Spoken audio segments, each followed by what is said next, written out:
Hey everybody, good evening. It's Wednesday night, 6:30 on the dot. Welcome to Courtroom Insider. I'm Nate Eaton, coming to you live from my hotel room in Boise, Idaho. It's amazing I made it here because I was just grabbing dinner and there was a lot of traffic issues tonight in Boise. I don't know what was going on, but police officers and tow trucks, and I'll have to check out a little bit later what was happening. But I'm here. I made it. I'm just now, my wife's at soccer games. Our kids, my two oldest, have soccer games at the same time every Wednesday at different parks.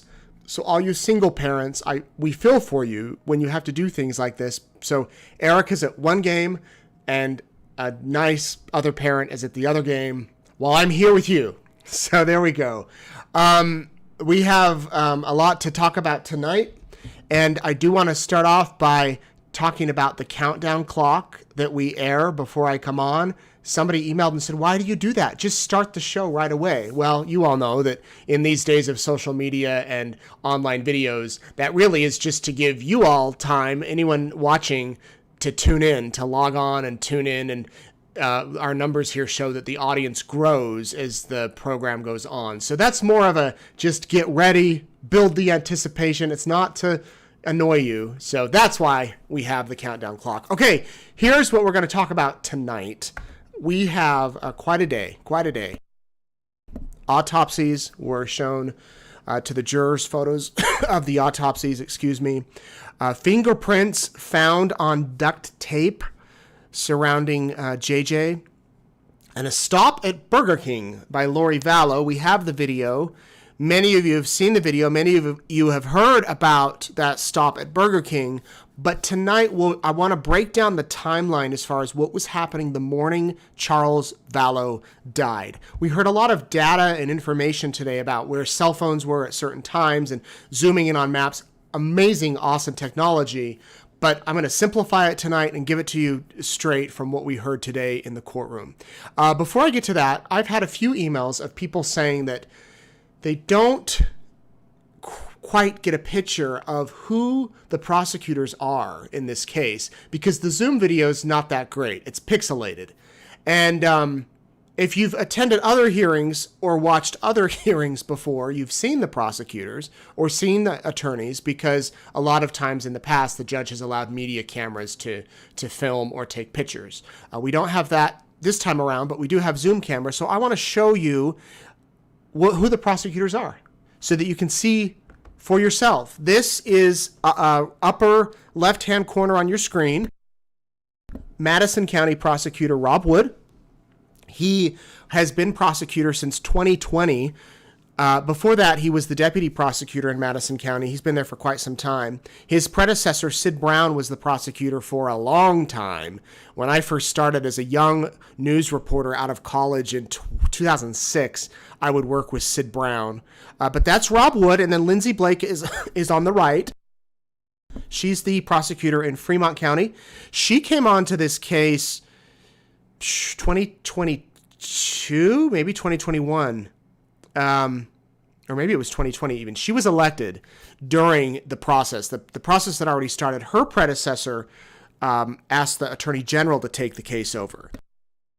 So the Attorney General did for a time, and then as far as the Fremont County aspect, and then when Lindsay Blake was elected, she asked for the case back. So it has been in her office since. Ingrid Beatty is new-ish. She's the newer member of the team. She works for the Attorney General's office in Idaho, and she was added onto the team, I think, end of February or March. So, again, she's been on there not too long, but she's questioned some witnesses and been involved. And then we have Rocky Wixom. He's the Fremont County Deputy Prosecutor.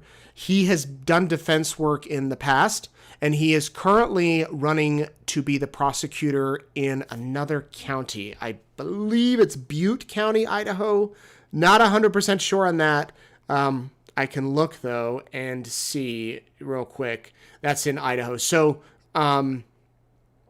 those are your prosecutors. I'm just looking up to see which county he's running in. Before, we had the Okay, I've got it right here. Sorry, I should have had this before. We have, he is running in Lemhi County to be the prosecutor against a guy named Chase Slavin. And Lemhi County is Salmon area and Leadore. So that's where Rocky Wixom is running for re-election. And then, of course, you've seen John Pryor before.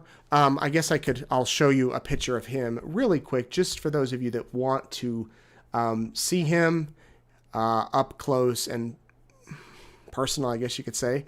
This is Mr. Pryor. And, he's on the defense team. One defense attorney in this case.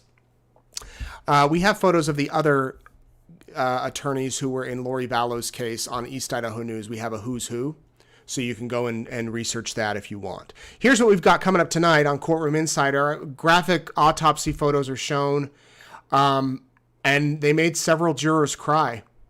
We have not seen this type of emotion from members of the jury yet. This trial, at least I personally have not, and I witnessed at least 3 jurors who were definitely affected by these photos. We'll timeline out the day that Charles died, the day that he was killed, and we'll talk about and show you video from Lori stopping at Burger King and Walgreens. We've got that coming up. Fingerprints left on the tape. Whose fingerprints were they? If you were expecting a big smoking gun tonight, don't get your hopes up yet. Or I don't know if yet is even the word, but anyway, we'll talk about that. Hair collected from J.J. Vallow's burial site and his remains. We'll remember J.J., Tylee, and Tammy and answer your questions. So there's what we go. We got a full night. I want to let you know that I prepared tonight's program down by the Boise River. I went and sat at a table. It was a beautiful afternoon. Windy, but I'm like nice and calm now. Okay, let's talk about the 3 witnesses who are on the stand today. We had Dr. Garth Warren. He's the medical examiner. We have Chandler Detective Ariel Werther, and he walked us through the cell phone activity the morning Charles died. And then we have Tara Martinez. She's an ISP forensic scientist. Now, I really debated how much to play from Dr. Warren because it is graphic. We did not see the photos there in the courtroom. The jury did. We did not. We heard the descriptions. We heard him talk about it. And some of the photos I have seen from the last trial. They showed some of them in Lori Vallow's trial. They didn't this time. And he just talked about what he saw. This is the guy that did the autopsy with his team in Ada County. JJ was brought in a body bag.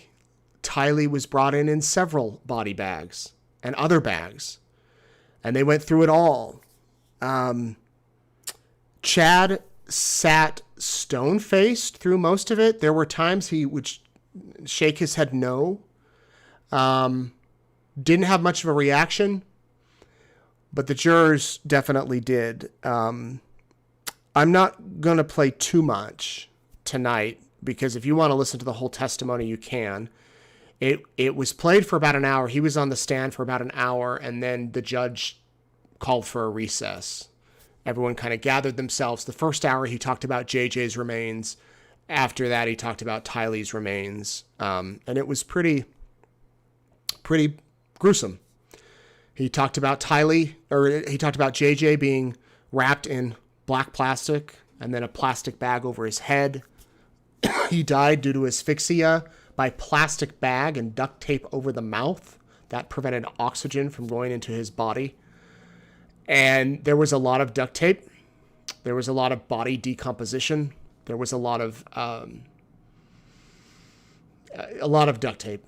So here's just one clip that I'll play that hopefully isn't too graphic for you.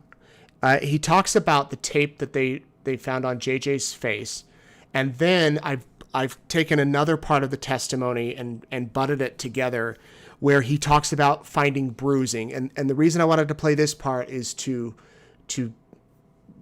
have you hear what he said as far as there may have been some sort of struggle, or JJ would have had to be held down, or something along those lines, because there was a struggle. So here is Dr. Garth Warren, medical examiner who did the autopsies. This is a photograph of JJ's face after everything has been removed. The duct tape, just to get a photograph of his face with everything removed. Doctor, if you can describe what you see in 176D.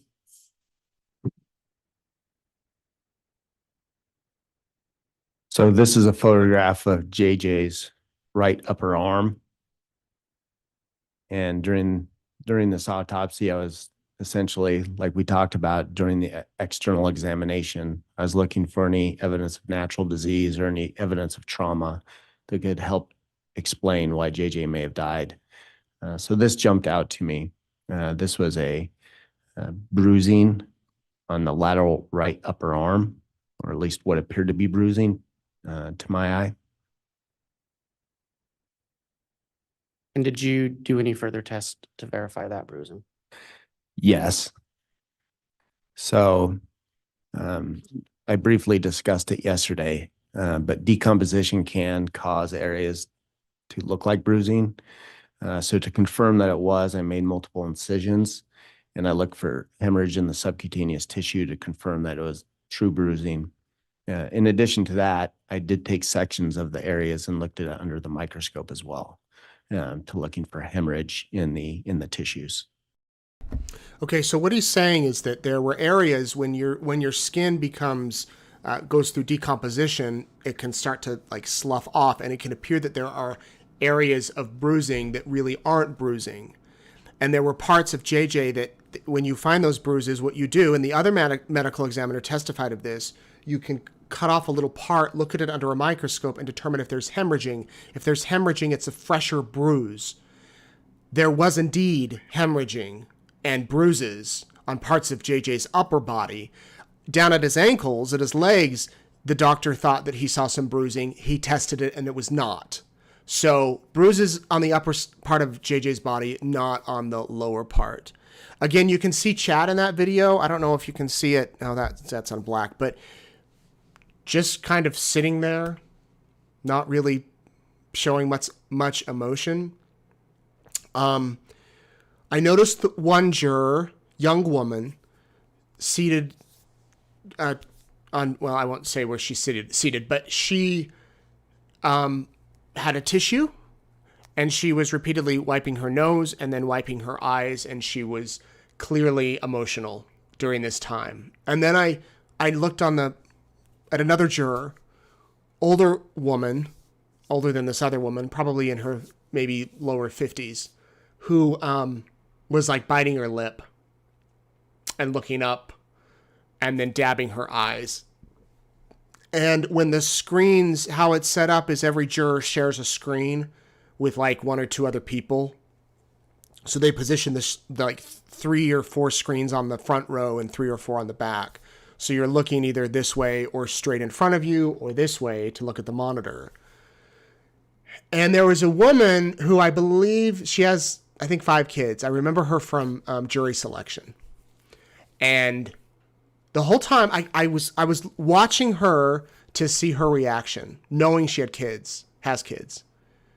And her reaction was stone-faced, like this. And then when it got to the photo of JJ's face, I noticed she went down. She had a long sleeve like shirt or jacket, and put her face in her coat jacket and didn't look up. And then she there was a box of tissues on the ledge thing, and she grabbed one and just covered her eyes and her nose. And I couldn't see all the jury.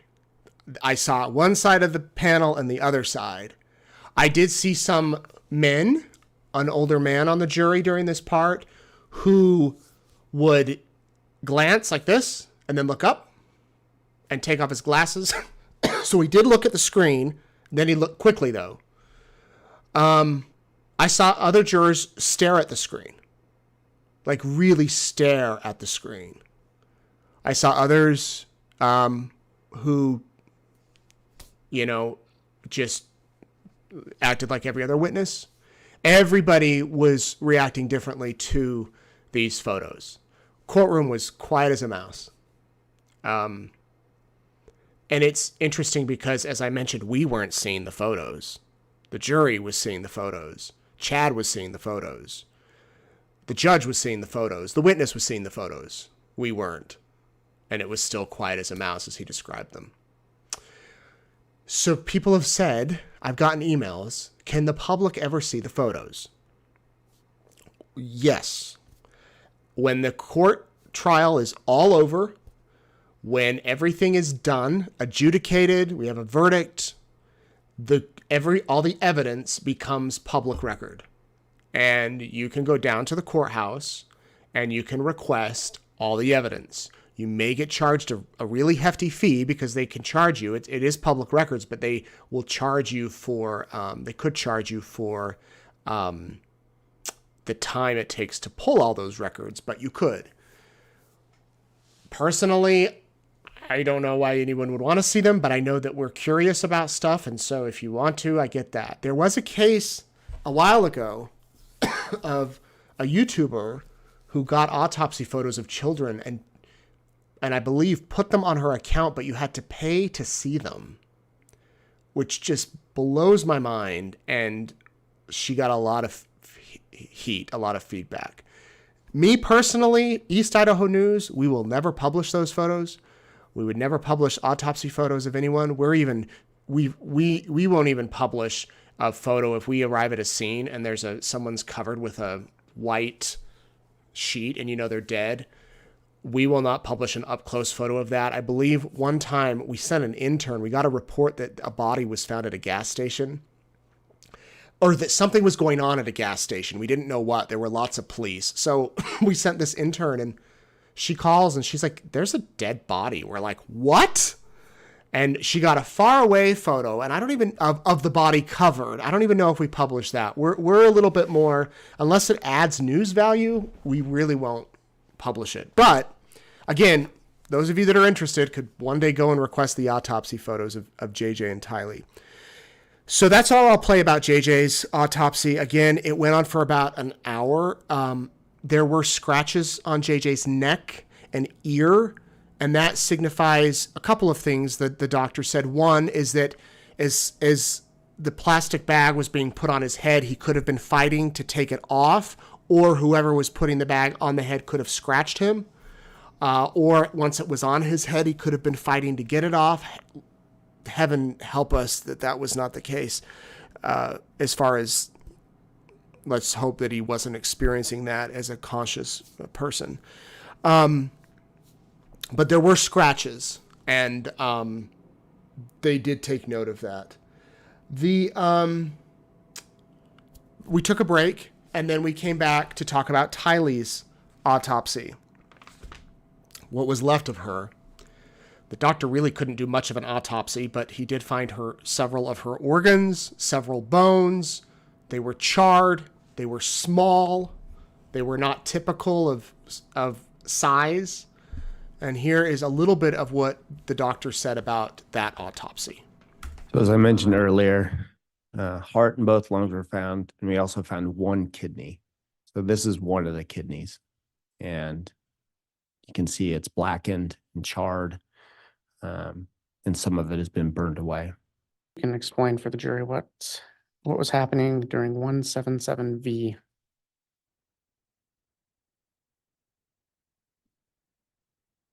So in bag 2 of 3, if you remember, there was that large collection of human remains. So after we cleaned them off and cleaned off the dirt and all the other debris, this is what we found.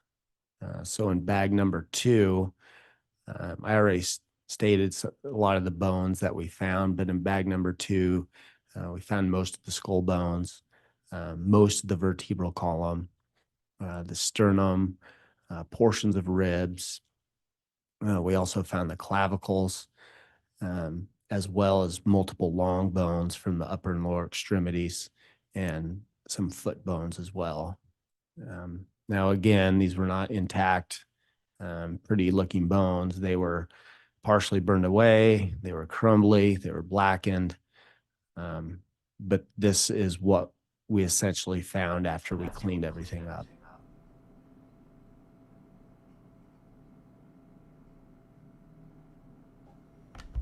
Tylee's autopsy took about a week, 5 days, and she arrived in several bags, and one bag had a bunch of debris with bone fragment, as he mentioned.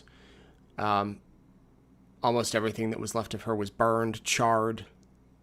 It was just morbid to hear this discussed.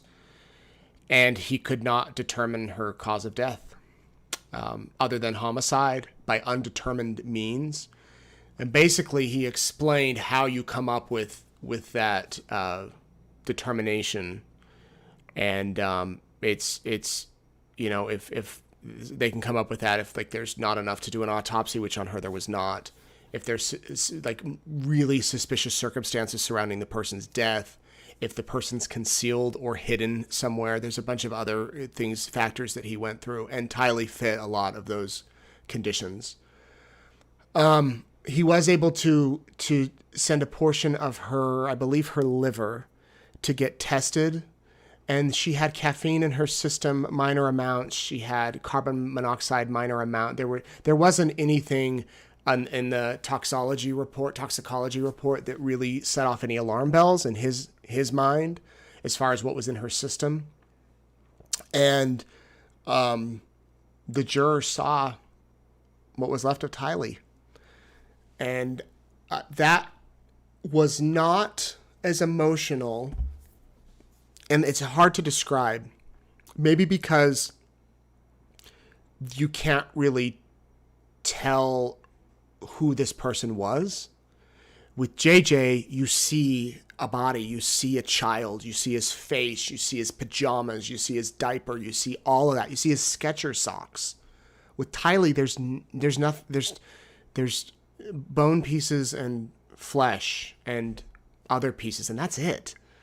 And so I don't know if the emotional response, they're just equally as morbid, and I hate to even talk about it, but it's just a different kind of reaction, I guess you could say.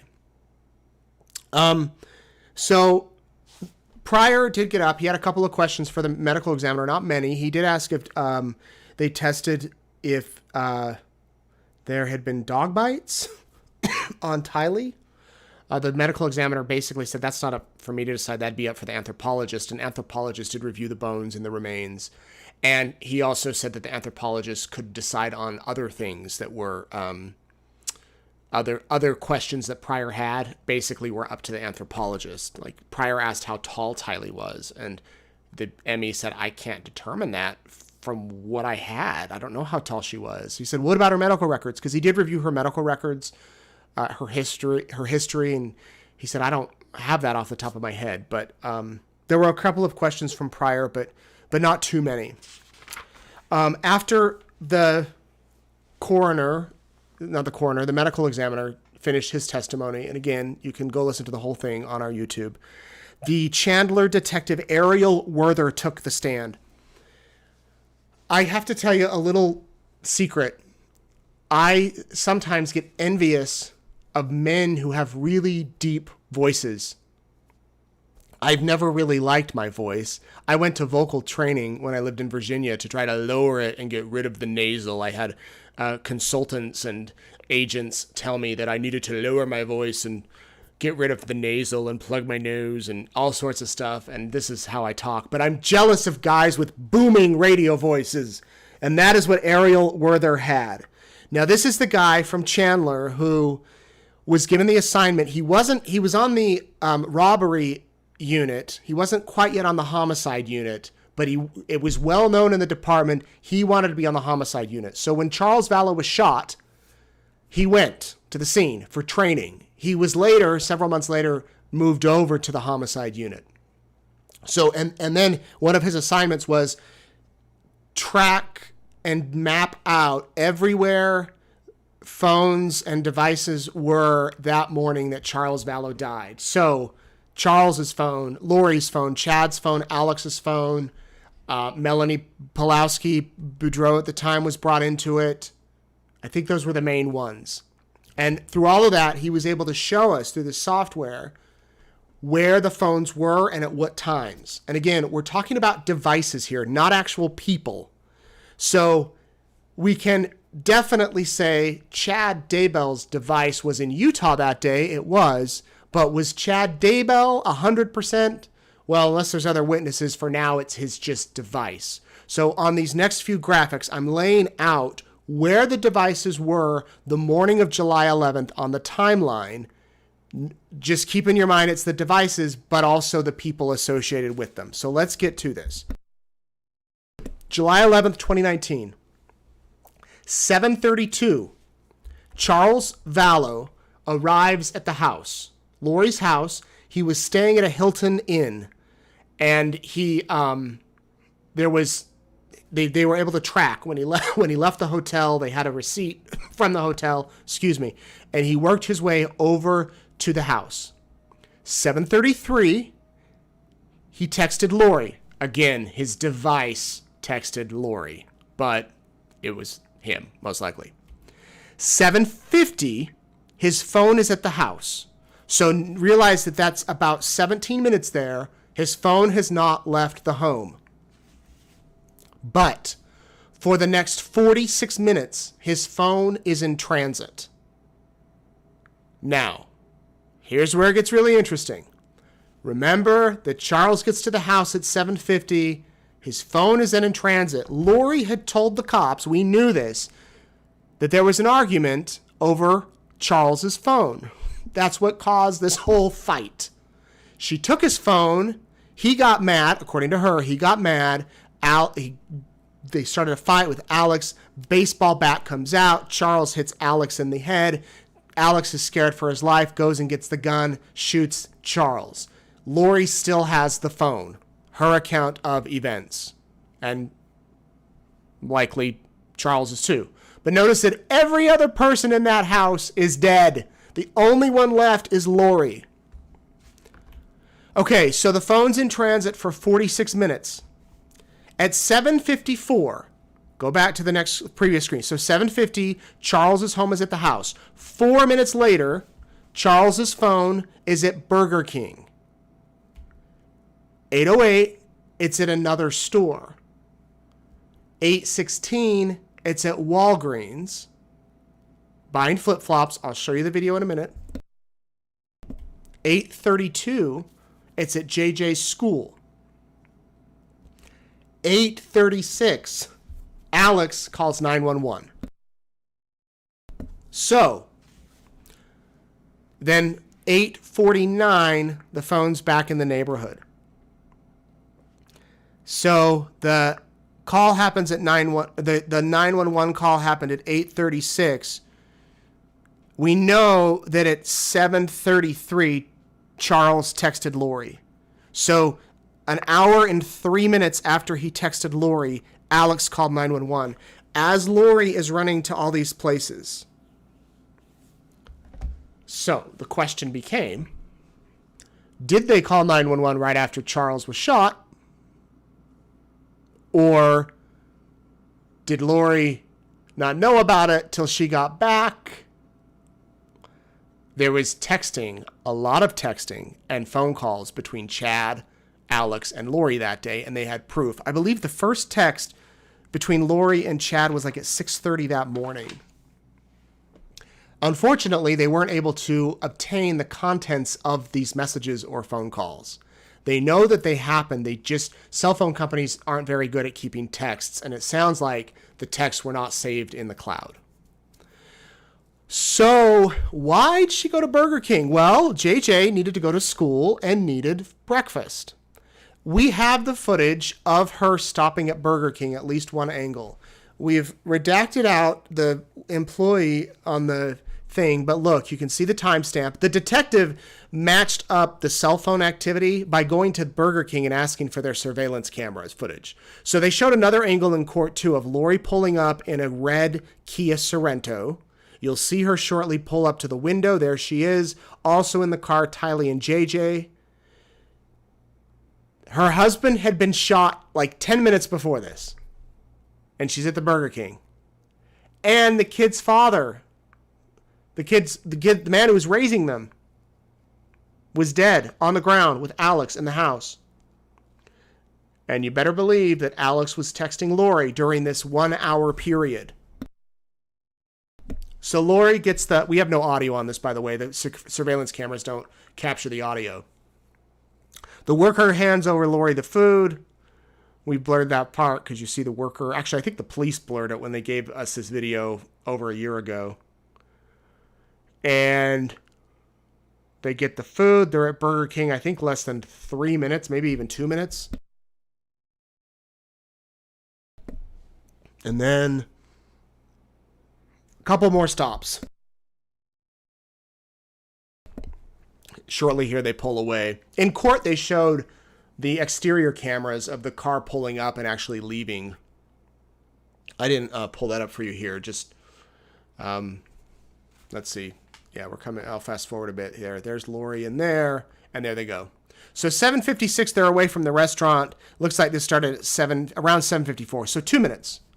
Well, then Lori stopped at another store. I don't recall the name, and I believe she went to another store and they didn't have flip-flops. I think she's barefoot when she walks in. Let's take a close look because I don't think they had time to get shoes after the shooting. They left without shoes, her and Tylee. Here's footage from Walgreens. So she goes to another store, then she swings by Walgreens. This would be the video that I recovered from that Walgreens, showing that at 8:16 on their timestamp, Ms. Lori Vallow walks in. This is the detective, Ariel Werther. And there's the register view of her buying the sandals as claimed.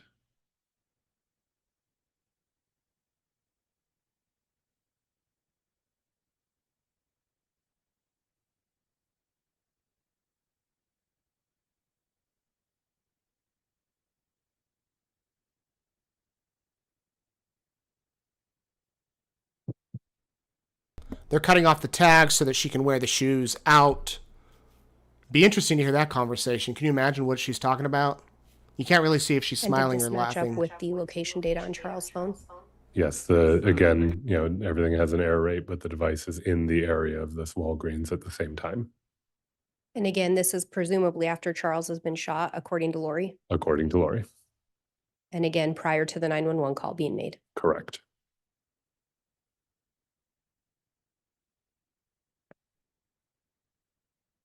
So now we're at 8:20 and the video shows Ms. Vallow walking out.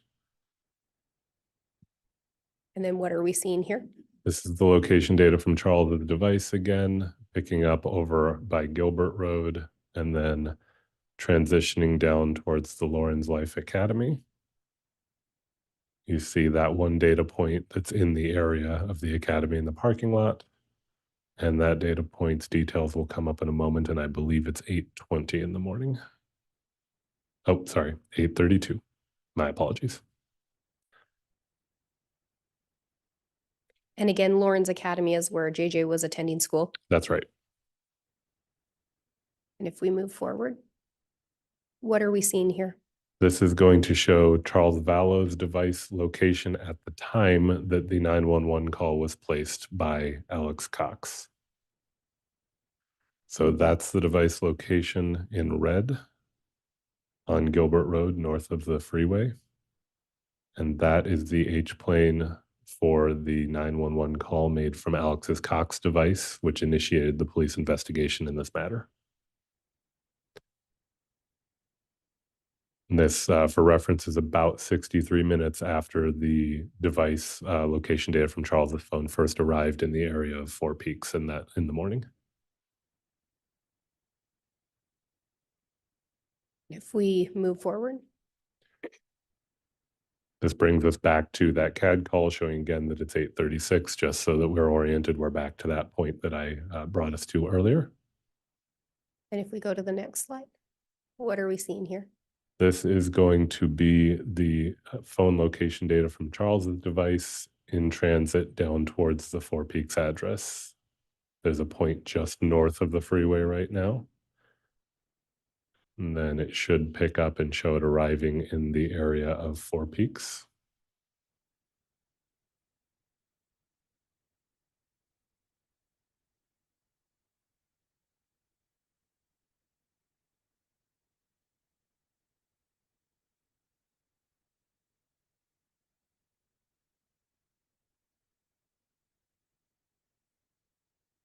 I kind of want to show you This this. is the detail for one of those data points showing that it's about 8:49 in the morning that you see the device is now in the area of the Four Peaks address. To show And you did how they that tracked it correspond all. with the time Lori arrived back at It- that residence? It did. And if we go to the next slide, what are we seeing here? So this is taken from Officer Krautheim's body-worn video, and one sees Lori and Tylee arriving, and I noticed that the flip-flops do appear similar to the ones that we just saw purchased, so I've highlighted those. And then because the way he had his camera oriented, I have to turn the timestamp over for it to be read. And this is represented in Zulu time, which is also GMT. So you subtract 7 hours, you get 8:48 in the morning Arizona time. So again, the data from Charles' device is once again corroborated by something independent, in this case, the officer's body-worn video. Okay. When he showed that photo of them wearing the flip-flops, I'm like, genius. I never would have thought about that. Like, you think, oh, they buy flip-flops, but he's able to go back and look at the body camera, compare it to the flip-flops on the counter at Walgreens, and they were the flip-flops. I mean, every tiny little piece helps put the huge puzzle together, and the jury was able to see that. So many people. Why are they even talking about Arizona? Why are they even talking about Charles? Chad Daybell is not charged in connection to Charles's death. The prosecutor has said they don't believe there's enough evidence in Arizona to convict Chad Daybell. And the law enforcement have said, though, the case is still open. So maybe one day he could be charged. But for now, he's not. The reason they go through all this is, one, you see Lori, and you see that Chad was actively engaged in texting and calling with Lori, Alex, Melanie Pulowski, Boudreaux was calling that day. Between all of them, there's a lot of activity happening with all of the players. And then it ends with Lori and Tylee coming back to the house in those flip-flops. Well, it doesn't end there. That's where like the time this particular part ends, because then they go to the police station. Charles Vallow's phone continues to move with Lori until the police sees it.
My microphone was just off that entire time. I'm sorry. Now can you hear me? I wanted to play that to show you everything that I don't even know what I was saying. Anyway, that video went on. The witness, that the detective went on to say how much activity was happening between Chad, Alex, Lori, and Even Melanie Boudreau was texting and calling Lori that day. Chad was in Utah, in Springville, according to John Pryor. And John Pryor asked if that could have had an effect on my phone's blowing up. We can't hear you. I'm so sorry. I need someone here to help. I need an assistant. So Chad was down in Utah, and Pryor was trying to say, well, that might have gotten you bad information because the cell phone towers aren't as strong or as powerful down there. And the detective said, no, that's really not the case. I'm definitely summarizing here some of what he said. But Lori called the Valley of the Sun mortuary after this. So they were taken to the police station for questioning. Police eventually seized Charles Vallow's phone. And then, but before they did that, Lori called the Valley of the Sun mortuary, which is the same mortuary Chad Daybell called later in the day to ask about his uncle who lived in Iowa who died, and they needed to send his remains to Louisiana. That was on the chart, on the list today. So there was a lot of messaging on this day. We don't know the contents of the messaging. We just know that Chad was involved, and Lori was involved, and Alex was definitely involved. And after this witness was done, the judge read the instruction to the jury about, you've heard about this other case in Arizona. Chad is not, you shouldn't consider that when you're considering this case. Stick to this case, but you have heard about this other stuff. Chad is not charged in Arizona, and he may never be. The prosecutor has said they don't feel like they have enough evidence to charge him there, to find him guilty. The police have suggested charges from what one other witness said, but so far he has not been charged. So that was the detective's testimony. After he took the stand, Tara Martinez, she's an Idaho State Police forensic scientist. She talked about latent prints, like fingerprints, palm prints, and how she collects prints from a scene. Plastic is a great substance to leave your print on. Not everybody leaves really great prints. Our bodies are all different. The steps she takes when she collects prints: one, she does a visual exam. She just looks to see if maybe she can see them on something, on a substance. Like I just put my finger down on my computer, I can see the print. Next, she'll bring in different lights to see if you can see it through different lighting options. They'll bring in super glue fuming is what it's called, where then they can really see if it's there, and then it preserves it a little bit. And then they can bring in a dye, like a powder coating dye, that really you could like put it over and see the prints. There are 4 steps she follows when she's gathering these prints. It's ACE-V. ACE-V. Analysis, you analyze the print. Comparison, you compare it to possible other prints you have. There's a national database of fingerprints. So in Alex's case, they had his prints in this database. So you analyze the print, you then compare it, you then evaluate it, evaluation, ACE, and then V is verification. Another scientist verifies it. So I don't know if they completely come in cold. It sounds like they might, and they'll be like, all right, these are the findings of this scientist. I'm going to see if I can replicate it. She took several samples from J.J. Vallow's remains. And when I say remains, I mean the plastic surrounding his body and the tape. There was so much tape. And the tape was preserved. And so she went through it all, and she gathered as many prints as she could. A lot of them didn't come back to really anything. They were unsuccessful traces, but there were 2 that matched. And I took both parts of her testimony when she talked about them matching and put them together. Here is what she said happened when she did the test. This is the comparison charting, as I said, the C in the methodology. So on the left, you have the latent print, and on the right, you have the known print. And this is my back and forth comparison between the 2. You can see the dots that are blue, and then I numbered them for court reasons to correspond, so you can see the correspondence between the 2. All right, and I see it says comparison of latent print 11.12.1 to known print number 5 Cox. Is that referring to Alex Cox? Yes, the conclusion at the end of this comparison was an identification to the card bearing the name Alexander Cox to number 5, meaning the right little finger. And again, when it says item 11, it's referring to the black plastic that JJ's body was found in. Yes. And then here's the comparison markup again in the blue dots. Those are the correspondence with the corresponding numbers. And the conclusion after the comparison was that 11.15.1 was identified to the right palm of the fingerprint card or the palm print card bearing the name Alexander Cox.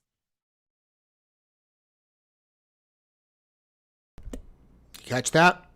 Fingerprint and palm print on the tape around JJ matching Alex Cox.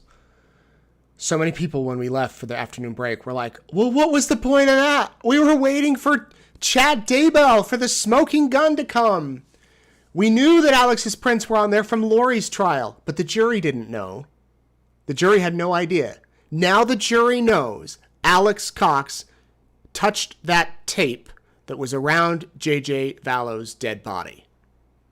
And did he touch it before he died or after? We don't know. But he was there. No other prints were able to be obtained from that tape. So, again, that smoking gun today would have been Chad Daybell's prints were on the tape. They were not. They were not. Lori Vallow's were not. So, that's something to remember. That's something to remember. The forensic scientist Martinez, she did talk about collecting a lot of hair. In fact, several samples, she said, John Pryor asked her how many different pieces of hair did she collect. She said she had around 50 different adhesives that collected hair. She said sometimes there was like clumps of hair and then others were strands. She didn't test those personally. She doesn't do the testing of that. And she doesn't do DNA. She doesn't test hair or DNA. And so those were sent off to other people. You recall last year, we had the hair expert come on. Maybe we'll hear from them tomorrow based on how how witnesses are going. And she came on the stand, and for the first time ever, we heard that Lori Vallow's hair was found on some of the tape at JJ Vallow's site. So we'll likely hear that either tomorrow or another day when she takes the stand. So that is what happened today. An eventful day. You can listen to the testimony of all of those witnesses, the 3 witnesses. We've got it broken up on our YouTube channel, as well as the testimony from Zulema Pastenis from yesterday. I know there's lots of questions coming in, but before we do those questions, I do want to show this wonderful photo. This is Tylee in the front green and JJ in the back in the orange shirt with their cousins and brother Colby. And I believe this was from 2017. And shortly after Lori moved back to Hawaii. So this is just those beautiful children. Hopefully we can remember them in this way and not in the way of also with not just with their brother Colby, but they're there with Zach, Adam's son Zach, so they're cousins, all their cousins, and then some of Summer's kids are in there as well, and having a good time like cousins do as kids. So tonight we remember JJ and Tylee and Tammy, Charles too. Today, they talked a lot about Charles and, of course, the children this morning with the autopsy photos, and hopefully the jurors are able to, think about the kids this way rather than the graphic way in which they were described this morning and the photos in which they saw. Alrighty, let's do some shout outs and lots of questions. By the way, yesterday I read an email from someone who said it's a lectern, not a podium. Well, look at this. You see this down here? This says podium from the court. And a kind man in court today who was sitting behind the lectern said that there was a sign that said podium. So I'm going to call it a podium or a lectern. I might use both. So thank you for whoever sent that email, but that's what it says. Okay, here we have, I want to shout out all of the nurses. Apparently it's National Nurses Week. To all of you nurses who do so much, and to all of you nurses who have sent me remedies for my cough, thank you. I got to tell you, I tried one of them last night. Somebody sent me a remedy and said, fill up the bathtub in my room with really scalding hot water before I go to bed. And then the steam should work in my room.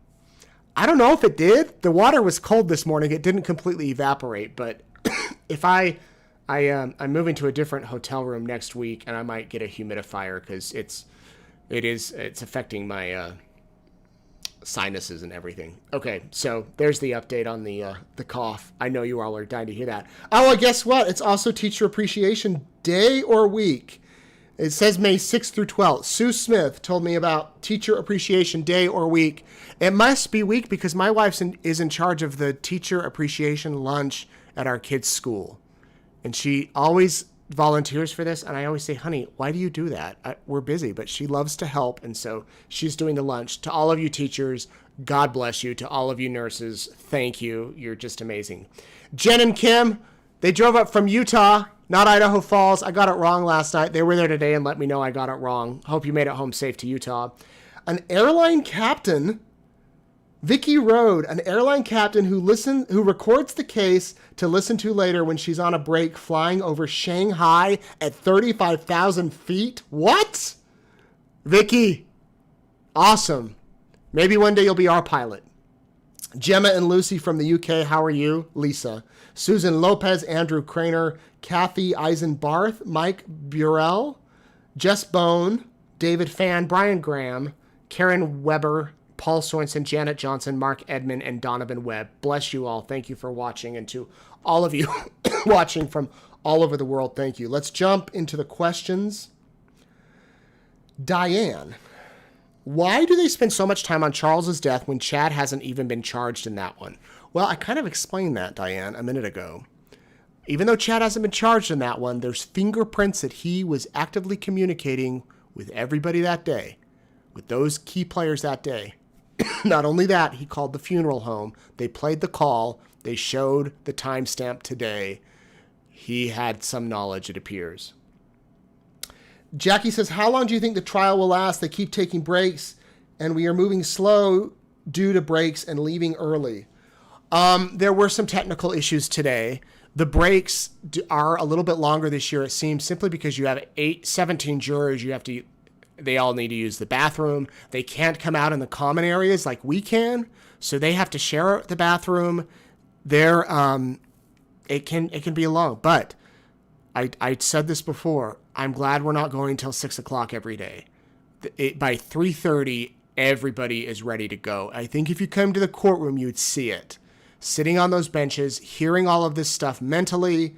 The attorneys, when they're done, when they're off work, they have to go prepare for the next day. They have to go meet with witnesses. Lindsay Blake was meeting with the detective last night to go over the presentation today. So it's not like they're like, hey, yay, we're done for the day. They have to get ready for the next day. So again, I don't think the judge wants to rush through this. He's got to make sure it's done right, even if it takes a couple of extra days or maybe even weeks. If you could have a superpower, what would it be? Oh, man. I don't think I'd want to read people's thoughts. I don't want to know that. If I could fly or teleport, I'm not saying through portals. I'm just saying if I could push a button and like be home, that would be pretty cool. A more normal superpower, I guess, that some people have is like being able to sleep anywhere. Like on a plane, just close your eyes and sleep, or on a car. I can't do that, but I admire that. Oh, okay. I want to share this. I got this from someone I know who is very reliable, but I have to say it in a way that won't implicate them. Remember how many of you have talked about Chad Daybell's books and what's happened to them, the books he wrote. From what I've been told, the books, the only way to get them now is through a third party like Amazon, unless they have some new distributor, because the original distributor, all of the books that were in the warehouse when Daybell was arrested were destroyed or given back to the kids once they took control of his publishing company. Chad Daybell's kids took control of his publishing company when he was arrested. So this person has known Chad through the years, had an interaction with Chad in person after Lori was arrested, and this person expressed sympathies to Chad that he lost his wife, Tammy. And, quote, the only thing he could talk about was how wonderful Lori was. He didn't acknowledge Tammy's passing at all. So, those of you asking about his books, the original publisher destroyed them or got rid of them, gave them away, gave them back to the kids.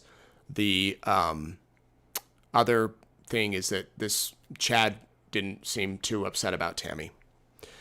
Okay, I searched Vicky. I searched and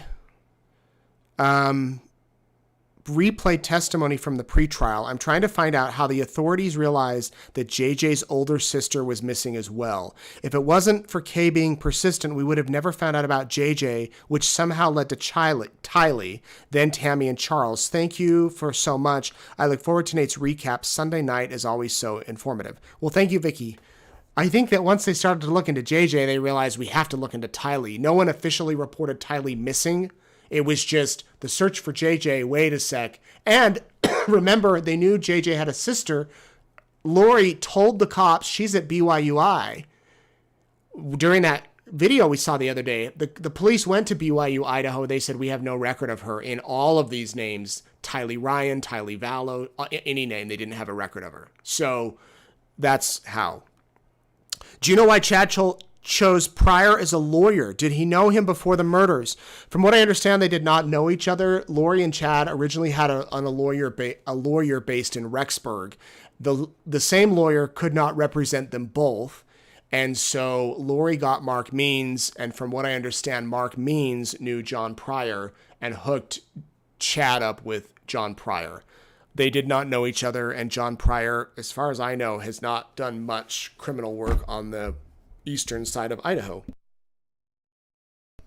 Who was the guy with Garrett yesterday in weird glasses and light blue? I think you mean Garrett Smith. So Melanie Pawlowski has two attorneys.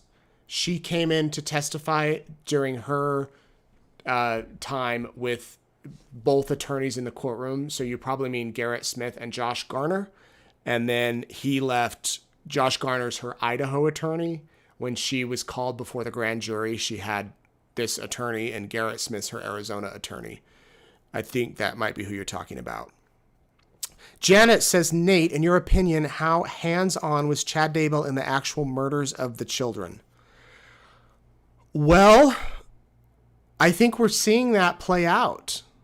And we'll see it more. Today, if he had been super hands-on, you'd think they'd find his fingerprints all over that tape. If he'd been super hands-on, you'd think there'd be evidence all over Tammy's body or of his fingers or whatever. We haven't seen that yet.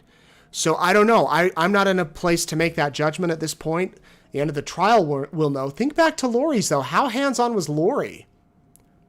Not very. Like, if you mean physically hands-on, not very. For Tammy, the conspiracy, was Lori even there at the house? She was in Hawaii when she died. Yet she was found guilty on all the charges. And here are the charges Chad Daybell faces. First-degree murder, conspiracy to commit murder, grand theft, insurance fraud. They have to prove those charges to see that, he was indeed involved. Alyssa says, since Pryor is not death penalty qualified attorney, what will happen if or when Chad is found guilty? Well, in Idaho, if you have a private attorney, you get to choose your attorney. He chose John Pryor, knowing that John Pryor is not death penalty qualified. So there's some area there that, well, okay, that's on you. If Chad had asked and received a public defender, that public defender would have had to be death penalty qualified. So, and we went through a whole hearing earlier this year, or late last year, I think December maybe, I don't remember, where John Pryor asked to get off the case, saying Chad Daybell's out of money, and I can't find a death penalty qualified attorney to serve with me, and Judge Boyce flat out asked Chad, do you want John Pryor as your attorney? And Chad said yes. So if Chad comes back and is like, on appeal, I had ineffective counsel. He didn't know what he was doing, which honestly he probably will. Most defendants do. Lori probably will too. Well, they can go back and look at the record and say, well, you knew at this date that he was not death penalty qualified. You knew it, and you still said you wanted him. So that's the thing, and that's why Pryor's all alone doing this. You know what's funny, though? After this case, John Pryor will be death penalty qualified if he applied the paperwork. From what I understand, to become death penalty qualified in Idaho, you have to apply for it, and then you actually have to try a case and have it go all the way, and then you can be death penalty qualified. There might be a few other qualifications, but John Pryor, having never really done a big criminal case in his career, by the time this is over, will have done one of the biggest cases in Idaho history versus other attorneys who have never done a death penalty case in decades, seen it through to completion, which is kind of ironic. So maybe he'll have more. You never know. Hi, Nate. Love your show. You do such a great job. Thank you. I'm wondering why you have the 2-minute stall before the show comes on. Bobby, I talked about that. We're excited to see your show, and 2 minutes feels like forever. Thank you. Keep up the great work. Bobby, that's simply to get you ready, get me ready, make you know that we're on in 2 minutes. I won't do 10 minutes for you, but we'll do that. You did not mention Chad said he was the brother of God and Jesus, and in another life was the Holy Ghost. I feel this is really, really important. You're right. I don't think I said that last night. I did say that during Lori's trial, and because we learned it then, and we had heard it before about James the Less and whatnot.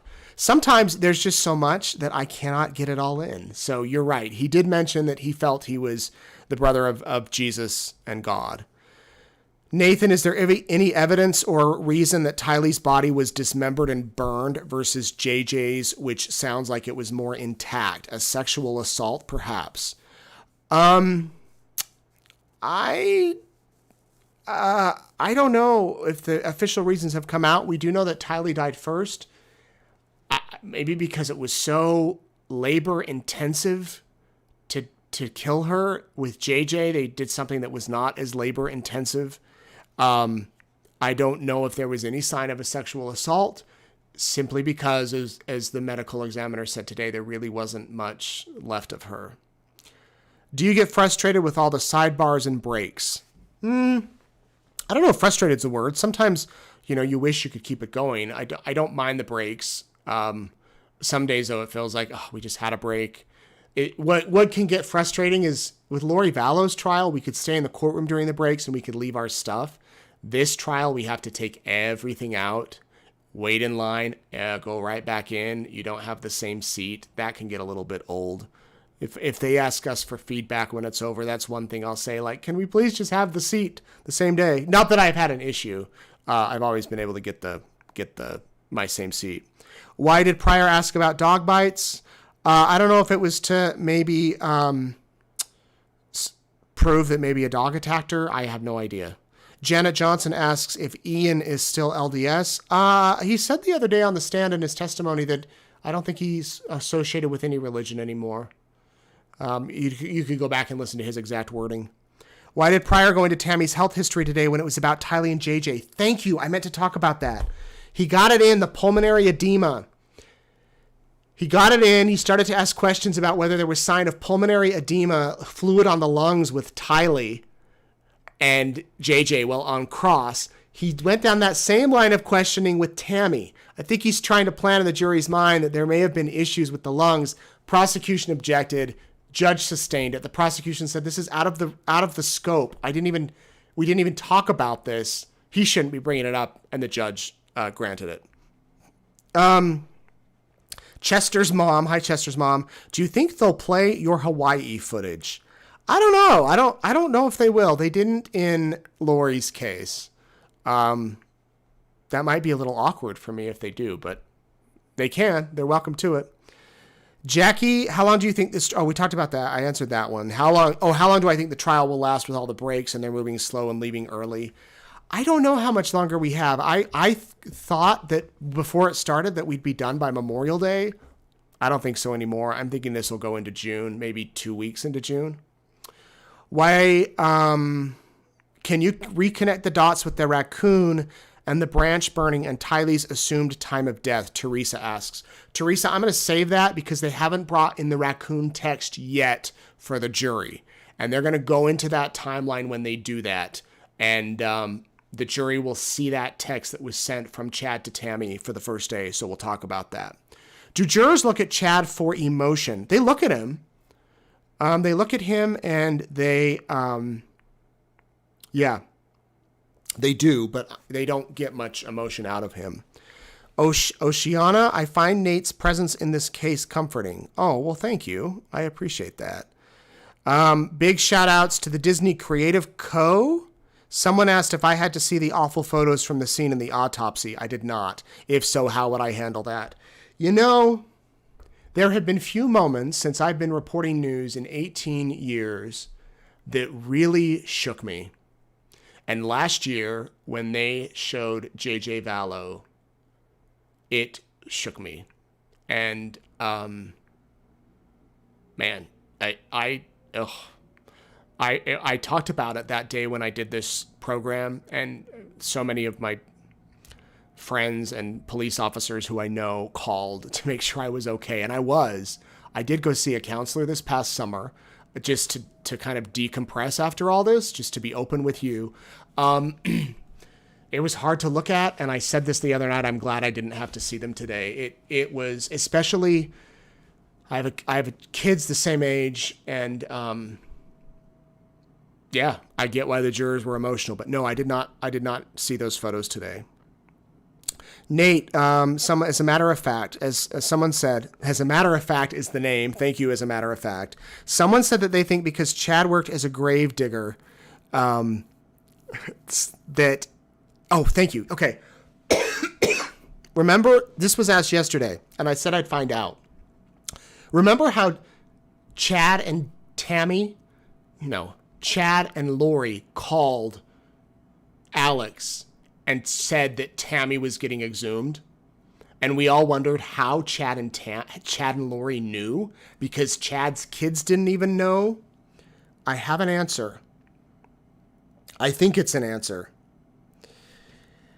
There was a warrant sent to the police station in Springville. Multiple people saw the warrant. They would have to contact then the people at the cemetery. They had to get a warrant to go to the cemetery to do it. A lot of people saw the warrant. At the cemetery, they'd have to coordinate with the cemetery people. Yes, you're right. Chad Daybell knew people in the industry. Probably one of the underlings at the cemetery or at the city, small town, not as small as Rexburg, people talk. Believe me, people talk. And I think that's how they found out. In fact, it went through the police department, through the city manager, through the cemetery, through the sexton. There were a lot of people that knew. And interestingly enough, Chad Daybell is the one who informed a lot of his family. And I'm going to show you a picture of, zoomed in, of what the cemetery looked like the day after the exhumation. I just need to be sure I don't show anything I shouldn't here. So let me zoom in. Okay, this might work. Here we go. Whoops, not that. Sorry, I have to exit out of PowerPoint. I promise it's coming. So, what do I think happened? I think that Chad got tipped off by someone he knew. And I don't think that they did it on purpose. I think at that point it was like, hey man, do you know why they're exhuming your wife's burial place? This was Tammy's burial site right there. And this photo was taken, again, the day after she was exhumed. So, and you wouldn't have even known they did it so quickly. And this is what happened. This was the next day, the day after that her body was exhumed. So great question on that. And I know so many of you emailed saying, how in the world did Chad Daybell find out and Lori knew, but his own kids didn't, and Samantha and her family didn't, and the parents didn't? Chrissy M, thank you. Pam Casey, thank you so much for the donation. And Brooklyn and Tracy, you guys are the best. Jarrell and Who was escorted out of the courtroom and why? Michelle is asking. Michelle, I don't know if you mean that from today, but the other day an attorney was escorted out of the courtroom. There were some allegations that when Ian, his client, was on the stand that he was nodding his head, but he was allowed right back in the next day. It sounds like there was nothing to it. So I think that's all we have tonight. Thank you to everybody saying that a podium is the same as a lectern. Okay. For whoever sent me that, Merriam-Webster, a podium is the same thing as a lectern. So there we go. I haven't been right, but if I was wrong, I'd be more than happy to correct myself. And thank you all for keeping me on task, even when I hit mute the whole time. I'm sorry. Okay, I have one more thing coming in. And any updates on Julie Rowe? Well, Julie, I have not seen Julie Rowe again. Julie, if you're watching, we tried to call you. Our news team tried to call you the other day to verify if you were in the courtroom. I have heard from multiple reliable sources that she was indeed at the courthouse and that she went through security. She went up to the 4th floor where the courtroom is. She tried to get in the courtroom right at the tail end of the afternoon break as it was coming to an end and everyone had been seated. The deputy marshals, bailiffs said you can't come in. And I heard that she was then went out in front of the courthouse and was dancing and filming herself. I haven't seen the video. I heard that from a very reliable source who saw it.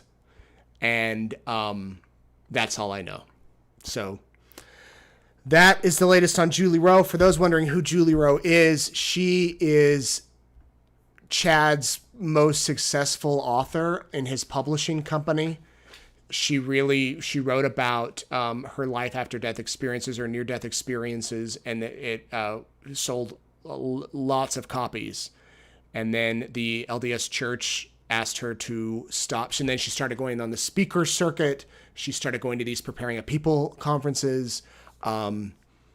She at one time came to Rexburg and spoke in the Rexburg Tabernacle at one of these conferences. And apparently, I've spoken with people who were there when she was there. She had a following, has a following. I don't know if she still does, but she was excommunicated from the church, and has been her fingerprint. She's been brought up several times in this trial as far as having an influence on Chad. Heather Daybell talked about how she came to Rexburg a few times and plotted out with Chad where the second coming would happen, where the tent cities would be. And she went over to Heather Daybell's house with Chad and walked along a river, a creek, and said the tent cities are going to be here. And Tammy was there with her kids kind of in the background, just kind of following along with them. But anyway, that's the latest that I know on her. What? They're going to call her as a witness. Being on the witness list does not necessarily mean you will be called as a witness. It just means that you will be, you need to be on standby and you can't watch the trial. So, it would have been bad. She wouldn't have been allowed in that courtroom if she's a witness. That would have been interesting if she'd been able to kind of sneak herself in, though, because I don't know what would have happened. And I don't know if she'll get called to testify. So that's it. We'll end on that note. Thank you all so much for watching. We're back tomorrow night on the stand tomorrow. First thing, we don't know who it'll be, but I imagine it will. If I were to guess, I imagine it will be the hair expert talking about the DNA, the hair. Court will get out at 2 tomorrow because they're replacing carpet in the courthouse. Man, I wish they were putting carpet on the benches, softening the benches. So it'll be a short day tomorrow. I'll be back here tomorrow night at 6:30. Friday, normal court day. Then we're off for the weekend. Courtroom Insider, 6:30. Here's how you can follow me on these things right here: Facebook, Instagram, Twitter, and YouTube. And my people at work want me to tell you to subscribe to our YouTube channel by doing that right there. And if you need any help, let us know. We'll help you subscribe. All right, thanks for watching. Have a good night. I'm Nate Eaton. We'll see you soon.